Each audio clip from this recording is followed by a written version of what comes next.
ലോക്സഭാ തെരഞ്ഞെടുപ്പിൽ NDAയിൽ 5 സീറ്റ് ആവശ്യപ്പെട്ട് BDJS. നിലവിൽ 4 സീറ്റുകളിലാണ് BDJS മത്സരിക്കുന്നത്.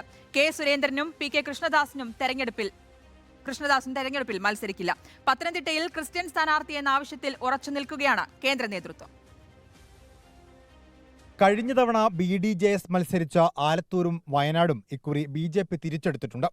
കോട്ടയം, ഇടുക്കി, ചാലക്കുടി, മാവേലിക്കര സീറ്റുകൾ BDJSന് നൽകാൻ ധാരണയായി.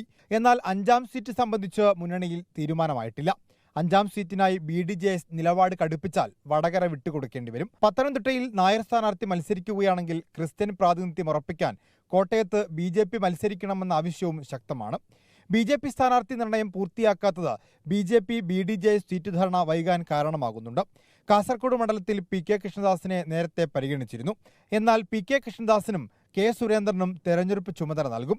ഇവർ മത്സരിക്കില്ലെന്നതാണ് നിലവിലെ തീരുമാനം. PS ശ്രീധരൻപിള്ളയോ PC ജോർജോ പത്തനംതിട്ടയിൽ സ്ഥാനാർത്ഥിയാകും. കുമ്മനം രാജശേഖരന്റെ പേരും സംസ്ഥാന ഘടകത്തിന്റെ പട്ടികയിലുണ്ട്. തിരുവനന്തപുരത്ത് രാജീവ് ചന്ദ്രശേഖർ സ്ഥാനാർത്ഥിയാകുമെന്ന് ഉറപ്പായി. രാജീവ് ചന്ദ്രശേഖറുമായി കേന്ദ്ര നേതൃത്വം സംസാരിക്കുന്നുണ്ട്. VS Ranjith, reporter, Kozhikode.